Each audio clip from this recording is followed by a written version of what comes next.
하나님 아버지, 오늘도 우리를 이 새벽 깨우셔서 주 앞에 나오게 하시고 예배자로 기도자로 말씀 앞에 세워주시니 감사합니다.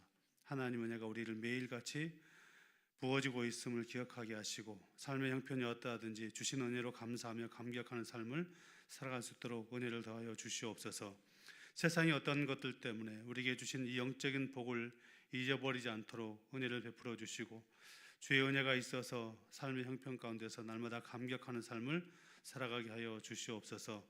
하나님 아버지, 오늘도 찬양으로 영광 돌리고 또 예배를 주관하는 여전대회를 주께서 은혜로 붙잡아 주시고 날마다 주의 은혜가 풍성하여 부흥케 하시고 하나님 나라를 세워가는 복된 역사가 일어나게 하여 주시옵소서. 여러 가지 제목을 적어서 예물을 드렸습니다. 하나님께서 예물을 받으시고 주님의 나라와 영광을 위하여 사용하여 주시며 예물을 드리며 마음에 소망하는 기도 제목들 주께서 응답의 은혜로 풍성케 하여 주시옵소서. 예수님의 이름으로 기도하옵나이다. 아멘. 할렐루야. 하나님의 크신 은혜가 이 새벽 기도의 자리에 나온 우리 모두 가운데 풍성하게 넘치기를 주님의 이름으로 축복합니다. 오늘은 어제 이어진 내용이 되겠습니다. 어제 저녁에 우리에게 예수님께서 이루어 놓으신 구원이 어떻게 적용되는가라고 하는 내용을 살폈는데, 성령께서 우리 가운데 구원을 적용시켜 주신다라고 하는 내용을 살폈습니다. 오늘은 그 내용을 함께 더 함축적으로 또 더 폭넓게 살피는 시간이 되겠습니다. 짧은 시간이지만 두 문답 30과 31문을 함께 묶어서 생각해 보도록 하겠습니다.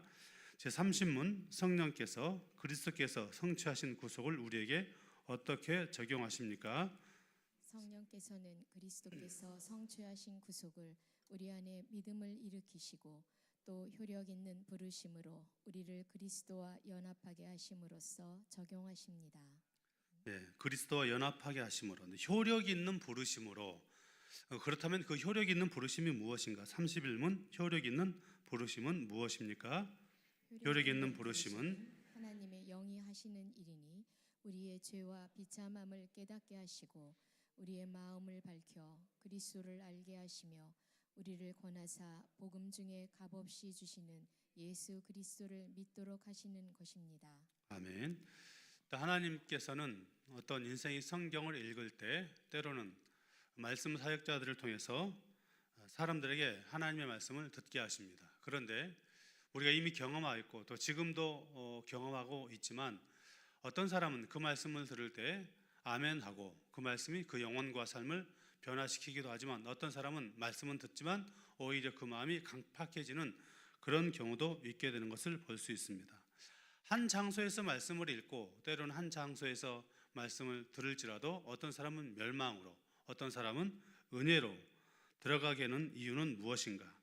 사람들은 이 일을 사람의 책임으로 돌리는 사람들이 있기도 합니다. 복음의 효과가 사람들에게 나타나는 것은 그들이 그것을 거절하거나 거절하지 않거나 둘 중에 그들의 어떤 선택 가운데 있다라고 말하기도 합니다. 그러나 성경은 이러한 내용들을 전적으로 반대합니다. 왜냐하면 우리 인생에게는 그러니까 죽음의 상태에 있던 우리에게는 그런 것들을 선택할 여지가 없었기 때문입니다. 로마서 3장 10절부터 12절 말씀을 우리 함께 읽도록 하겠습니다. 기록된 바 의인은 없나니 하나도 없으며 깨닫는 자도 없고 하나님을 찾는 자도 없고 다 치우쳐 함께 무익하게 되고 선을 행하는 자는 없나니 하나도 없도다. 아멘. 인간은 모두 하나님을 알 수가 없었습니다. 왜냐하면 죄를 지을 수밖에 없도록 부패했기 때문입니다. 이것은 마치 어제도 말씀드린 것처럼 인간이 마치 시체와 같은 존재였다라고 하는 것을 우리에게 전제하고 있는 것이죠. 그러니 그 시체가 스스로를 치료하거나 어떤 외부의 반응에 대해서 자극할 수 없는 그런 상태에 있었던 것입니다. 죽었던 시체가 자기의 힘으로 무엇인가에 대해서 반응하고 대답할 수 있다면 죄인된 사람도 스스로의 의지로 구원에 이를 수 있을 것입니다. 그러나 그럴 수 없다는 것이죠. 그러므로 동일한 복음에 대해서 동일한 복음이 선포되고 읽혀질 때 어떤 사람은 그 복음에 대해서 믿음으로 반응하여 구원에 이르게 되고 또 어떤 사람은 그러지 아니하여 사망에 이르게 되는 것입니까? 성경은 이것을 무엇이라고 말하는가? 요한복음 6장 44절과 45절 말씀을 함께 읽겠습니다. 나를 보내신 아버지께서 이끌지 아니하시면 아무도 내게 올 수 없으니 오는 그를 내가 마지막 날에 다시 살리리라. 선지자들의 글에 그들이 다 하나님의 가르침을 받으리라 기록되었은즉 아버지께 듣고 배운 사람마다 내게로 오느니라. 아멘. 이 말씀에서 우리 하나님께서 이끄신다, 예수님께서 이끄신다라고 하는 말에 주목해야 합니다. 하나님께서 죄인들을 회개케 하시고 구원을 주고자 부르시는 것을 소명이라고 합니다. 이끄신다라고 하는 것이죠. 모든 사람이 복음을 듣습니다. 그러나 어떤 사람은 복음을 받아들이지 못하고 또 어떤 사람은 구원에 이르게 됩니다. 복음은 예정된 사람들에게만 유효함을 성경은 우리에게 가르칩니다. 소명이 어떤 것인지 함께 살펴보도록 하겠습니다. 소명에는 두 부분이 있는데 이미 살핀 것처럼 먼저는 외적 소명입니다. 외적 소명이란 무엇인가? 그것은 하나님께서 복음을 모든 사람에게 선포하시는 것입니다. 말씀을 통해서 모든 사람이 듣게 하는 것이죠.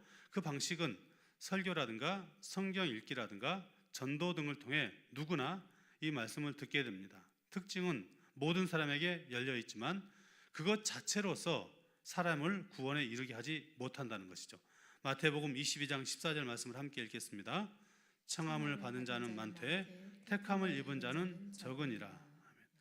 이 주인의 초청 앞에 모든 사람이 듣지만 그 초청 앞에 반응했던 사람들은 적다, 그런 말씀이 되겠습니다. 이에 반해서 내적, 다시 말해서 효력 있는 소명이 있습니다. 이것은 성령께서 택자에게 역사하셔서 실제로 들은 그 복음을 믿고 따르게 하는 소명입니다. 방식은 성령께서 마음을 열어주심으로 의지를 새롭게 하시고 믿음을 선물로 주시는 것입니다. 이것은 반드시 구원으로 이어집니다. 거부할 수 없는 하나님의 은혜가 임하는 것입니다. 요한복음 6장 44절 말씀을 함께 읽겠습니다. 나를 보내신 아버지께서 이끌지 아니하시면 아무도 내게 올 수 없으니 오는 그를 내가 마지막 날에 다시 살리리라. 아멘. 이런 예가 대표적으로 사도행전 16장에 기록되어 있죠. 사도행전 16장 14절 말씀을 함께 읽겠습니다. 도아데라 시에 있는 자색 옷감 장사로서 하나님을 섬기는 누르디아라 하는 한 여자가 말을 듣고 있을 때 주께서 그 마음을 열어 바울의 말을 따르게 하신지라. 아멘. 주께서 그 마음을 열어주셨다. 그러니 말씀을 듣지만 그 말씀을 듣고 효력 있는 유효한 소명, 구원에 이르는 소명으로 이르는 것은 하나님의 택함 가운데 있는 백성들에게 주어지는 은혜다라고 성경이 우리에게 말씀하고 있습니다. 이때 성령의 역사가 있는 것이죠. 성령 역사는 첫 번째, 우리로 하여금 죄와 비참을 깨닫게 하십니다. 사도행전 2장 37절 같이 읽겠습니다. 그들이 이 말을 듣고 마음에 찔려 베드로와 다른 사도에게 물어 이르되 형제들아 우리가 어찌 알고 하거늘. 아멘. 성령께서 우리 가운데 오시면 나타나는 현상 중에 하나가 뭐냐면 우리의 양심이 찔려 말씀을 들을 때 죄인임을 깨닫게 하신다는 것입니다. 이때 우리가 어찌할꼬라고 하는 탄식을 하게 되는 것입니다. 이처럼 자신의 죄와 무력함을 인정하는 것이 은혜의 시작입니다. 그러므로 회개란 인간의 열심이 아니라 성령의 역사임을 성경은 반복적으로 가르치고 있습니다. 두 번째로 성령의 사역은 그리스도를 아는 지식으로 뭘까요? 조명하십니다. 그러니까 비추어 주신다. 말씀이 들려질 때 성령께서 우리 가운데 그 말씀을 깨닫게 하도록 빛을 비추어 주셔서 그 말씀을 비추어 주셔서 우리가 그 말씀 앞에 반응하게 하시는 것입니다. 고린도 후서 5타입니다. 4장 6절 같이 읽겠습니다. 어두운데 빛이라 말씀하셨던 그 하나님께서 예수 그리스도의 얼굴에 있는 하나님의 영광을 아는 빛을 우리 마음에 비추셨느니라. 아멘. 밑에도 함께 읽겠습니다. 성령님은 단순히 죄책감만 주시는 것이 아니라 오직 예수 안에 구원이 있음을 보게 하십니다. 그러므로 우리는 인간적인 해결책이 아니라 오직 예수 그리스도만을 붙들어야 합니다. 아멘. 성령께서는 우리로 하여금 예수 그리스도를 알도록 조명하여 주시고 세 번째로 우리의 의지를 새롭게 해 주십니다. 에스겔 11장 19절 말씀 같이 읽겠습니다. 내가 그들에게 한 마음을 주고 그 속에 새 영을 주며 그 몸에서 돌 같은 마음을 제거하고 살처럼 부드러운 마음을 주어. 아멘. 성령께서 우리 안에 오셔서 우리로 하여금 강제가 아니라 기꺼이 자원하여 그리스도를 따르도록 의지를 바꾸십니다. 그러므로 참된 회심이란 무엇인가? 억지가 아니라 자발적이고 기쁨으로 따르는 삶입니다. 이때 성령이 우리 주신 마음은 세상의 유혹보다 훨씬 더 강력함임을 믿으시기 바랍니다. 우리를 유혹하는 것들이 많이 있지만 성령께서 우리 안에 계셔서 우리로 하여금 주님을 따르도록 하시는 은혜가 있다는 것을 기억하고 그 어떤 유혹 속에서도 믿음의 길들을 담대하게 기쁨으로 걸어가는 우리 모두가 될 수 있길 바랍니다. 또한 믿음을 일으키십니다. 우리 같이 에베소서 2장 8절 말씀을 읽겠습니다. 너희는 그 은혜에 의하여 믿음으로 말미암아 구원을 받았으니 이것은 너희에게서 난 것이 아니요 하나님의 선물이라. 아멘. 우리 계속해서 이번 사경의 가운데 살폈던 내용이 무엇입니까? 믿음조차도 우리 인간의 결단이 아니라 하나님의 선물이다. 성령은 죽은 영혼 안에 생명을 불어넣어 믿음을 일으키십니다. 이처럼 성령의 사역은 죄를 깨닫고 예수님을 알게 하며 의지를 새롭게 하시고 믿음을 선물로 주시는 전인적 구원의 역사입니다.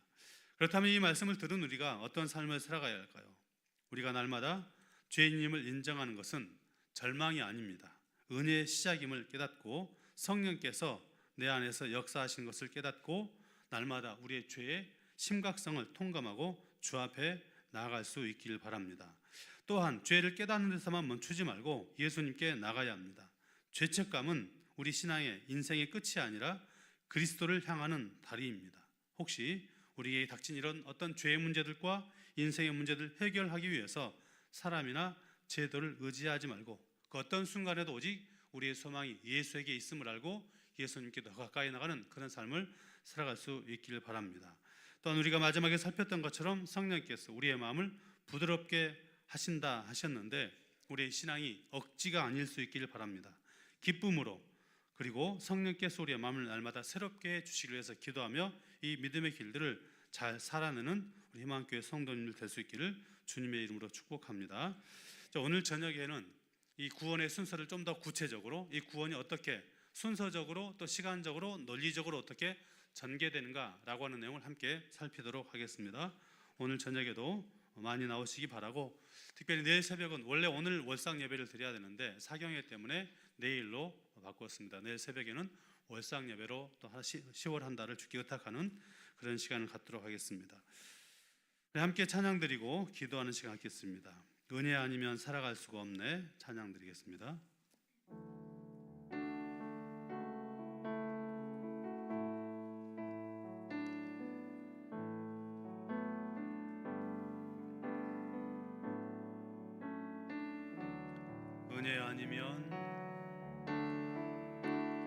은혜 아니면 살아갈 수가 없네. 호흡마저도 다 주의 것이니 세상 평안과 위로 내게 없어도 예수 오직 예수뿐. 은혜 아니면 살아갈 수가 없네. 은혜 아니면 살아갈 수가 없네. 호흡마저도 다 주의 것이니 세상 평안과 위로 내게 없어도 예수 오직 예수뿐이네. 크신 계획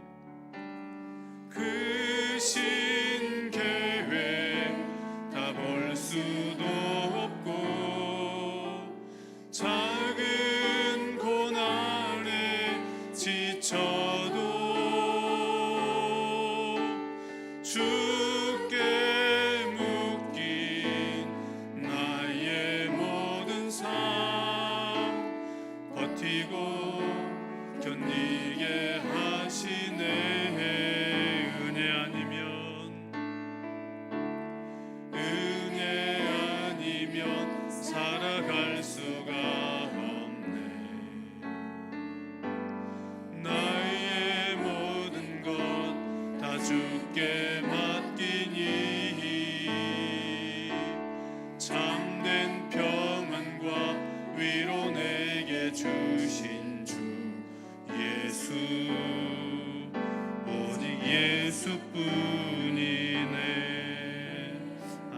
함께 기도하시겠습니다.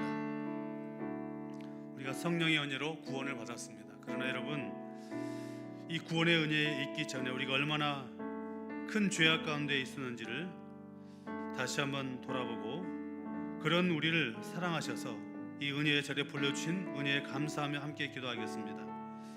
이제 그 은혜 가운데 살아간 우리가 날마다 더욱더 주님께 가까이 나가는 그런 은혜의 삶을 살아가기 위해서 함께 기도하시고, 성령께서 날마다 우리의 마음을 주장하여 주셔서 억지가 아니라 기쁨과 감사함으로 사명 감당하고 신앙생활 할 수 있게 해달라고 함께 기도하시겠습니다. 두 번째 기도할 때는 우리가 늘 기도했던 것처럼 우리 수요일은 선교사님들을 위해서 기도하는 시간입니다.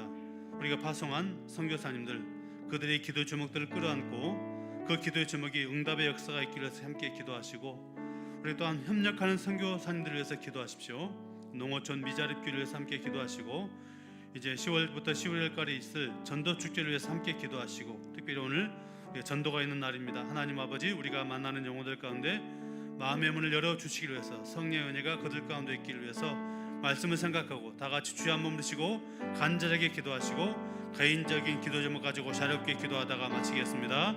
주여,